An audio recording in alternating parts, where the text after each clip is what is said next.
The NEBULA Origins beginners courses are full speed ahead. 6 weeks of training under the watchful eyes of trainers with decades of pro wrestling knowledge and experience between them, with a match at the end of the course in front of friends and family as a graduation. And I'm there as well to fulfill my role as training assistant, safe pair of hands, and designated crash test dummy. But it won't just be the training that I'll be getting involved with this time, no, because this time around, I'm gonna jump in on show day. I'll address that part later, along with my brand new attitude. But for now, let's jump into a brand new training vlog. Let's go!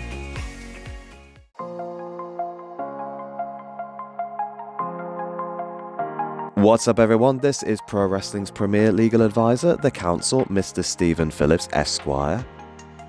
It's Phil here, how we doing? And once again, we're heading back to Nottingham and back to NEBULA Wrestling because we're going to go and take part in the NEBULA Origins beginners course, this time, Season 2. The last time I took part in a beginners class was when I went to go and assist with one of the week 1 sessions of Season 1. I was gutted that I couldn't go and support more for the rest of Season 1, but it was shortly after this particular session where I picked up that dislocation in my finger. It meant that I couldn't wrestle, I couldn't bump, I couldn't even grip things with my left hand for a time. But I'm pleased I was able to heal up enough to go and take part in the Season 1 show day as a referee.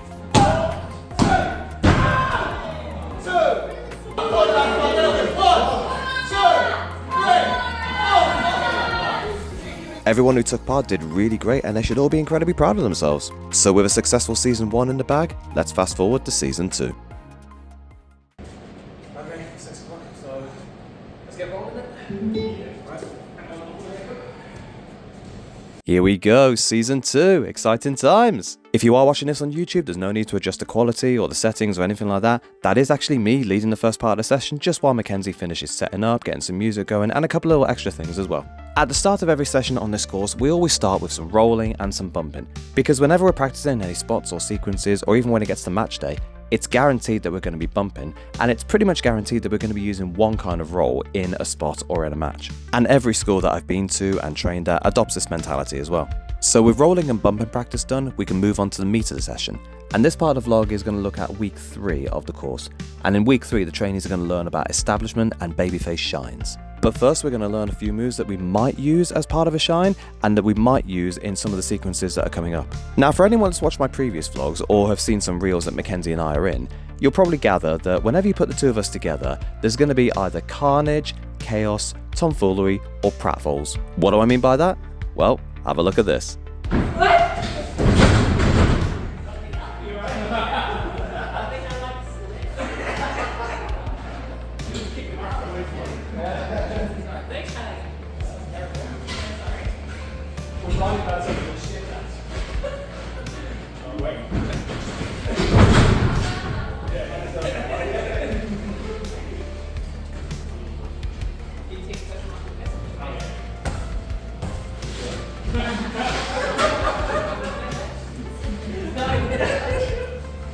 Yeah, to be fair, I did deserve that one.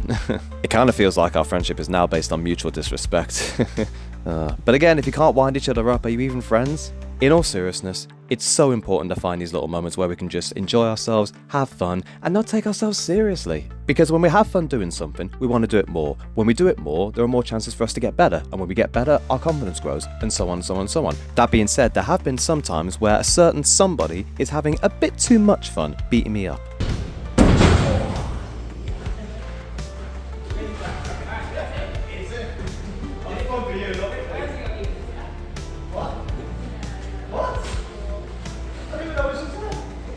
To this day, I still have no idea what she said. What did she say? If anybody can lip read or if anybody can hear better than I can, please put it in the comments below. I'm begging you, I need to know.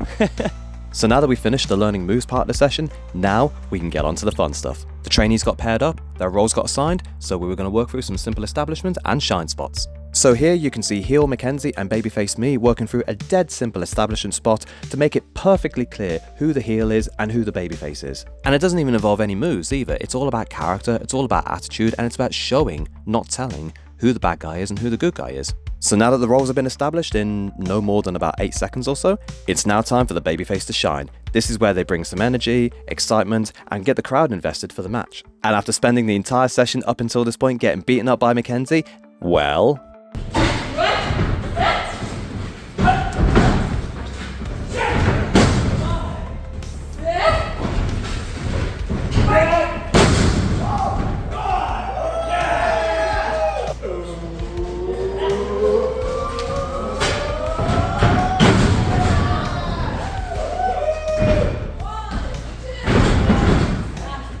Today, Payback comes dressed in orange and blue like a Dragon Ball Z character. Good times. I know I say this a lot, but I always love coming down here, and there's a few reasons why.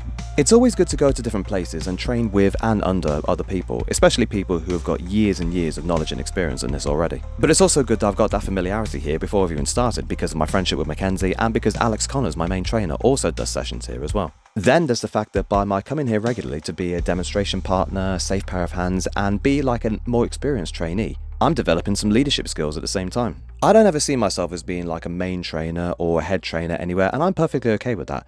But knowing that I can play a small part in helping new trainees to develop and improve themselves, that's really fulfilling to me. And I understand and appreciate the value of working with and training with people who are better than me and who are further along in the journey than me. So in a sense, I'm becoming the person that 3 or 4 weeks into the journey me looked up to.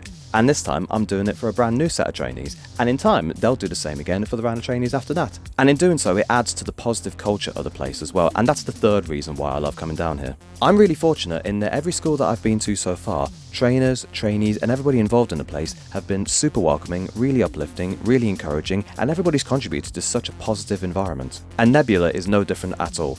Everybody that's come through the door since the 1st of September 2024, day one, has come in with a positive attitude, they've brought with them good vibes, and a desire to do well by everybody and to contribute to the positive environment. And what's great is that there are so many friendships that have been formed since then, even if the basis for those friendships has been violence.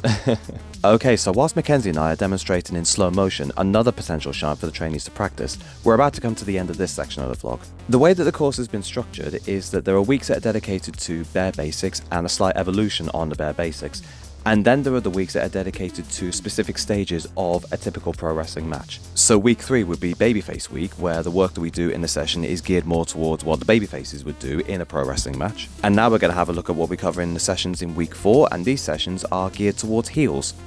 Fast forward to week 4, and it's time for heel week. Now I'll be honest with you, I was dead set on making sure I could come to these sessions because it's pretty much guaranteed that I'm going to be working heels somewhere because of my gimmick, you know, me being a lawyer, and people hate lawyers, don't they? So I was really going to benefit from jumping in classes that were specifically dedicated to heel work. Looking back on things, I'll be perfectly honest with you, the main takeaway from these sessions for me was the psychological value of a good heel cutoff. Because if you think about it, any compelling story or movie needs to have something underhanded happen to the hero. It adds to the drama and it makes the eventual comeback and possibly even the eventual win all the more satisfying and all the more exciting. And in any kind of dramatic performance, be it a movie, a TV show, a pro wrestling match, or a theatre production, the audience wants to see the hero overcome the villain, and they want to see a satisfying end to the villain as well. I mean, one of my favourite TV shows is Game of Thrones, and that ending notwithstanding, when Joffrey and Ramsay met their demises, I celebrated, because as characters, they're horrible human beings, and frankly, they deserve their demise. And I suspect I'm not alone in believing that either, am I? So we've now seen a few ways for the heel to cut the babyface off. We've seen a hot shot where the heel essentially throats the babyface on the top rope. We've seen a fake an injury, lure the babyface in and pull him into the corner turnbuckle, and we've seen a heel trip a babyface, pull him out to the corner and give him a couple of hits. All of which are underhanded or dishonourable ways to gain an advantage in what's supposed to be a competitive matchup. So now that me and the trainees have learned a few ways to cut off a babyface, we're now going to get into the heat demonstration part of the session. Translation, an excuse for Mackenzie to beat me up for the sake of training trainees. Brilliant. There wasn't anything in this part of the session that was particularly exciting or complicated or anything like that. And that's about right, because compared to the babyface shine, heats are not exciting at all. At worst, heats are quite boring.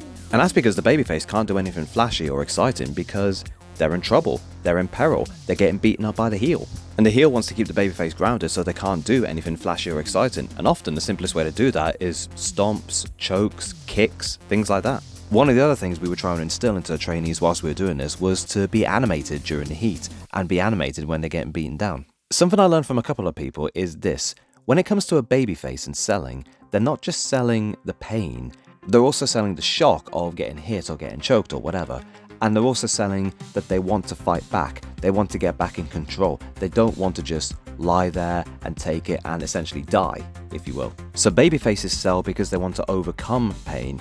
And this is different from our heel sells, because a heel sells because what they're experiencing is the worst pain imaginable. They don't want anything to do with it. And in the final part of this session, we were encouraged to get a bit creative, which was great. We were given a chance to, if we could, come up with our own heel cutoff, which would then lead into around 90 seconds of heat. This was good because it gave both of us, the heel and the babyface, an opportunity to practice feeding, reacting, and then being able to do whatever makes sense wherever the babyface is in the ring. So the one that I came up with was, I've just been shined up on, I'm rolling to the ropes, I'm trying to recover, catch my breath. Babyface comes and grabs me, but I tangle myself up in the ropes because the referee then has to force a break. The babyface tries that again because they're getting frustrated, but I'm still tangled up. I'm like, no, get back, get back, get back. Then I see an opening to hit the babyface a few times, send them off, and then make him eat a big boot. Looking back on it, I thought it was okay. It's definitely something that I can evolve over time. And there was a bit of time in between this session and show day, which I jumped in on. So that was time enough for me to think of an alternative or think of how I can evolve it. And I'm happy to say I came up with another one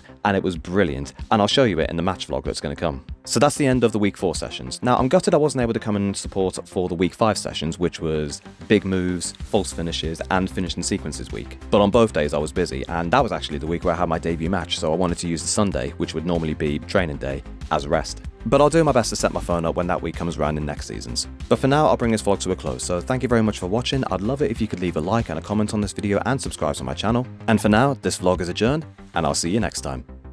Let's go!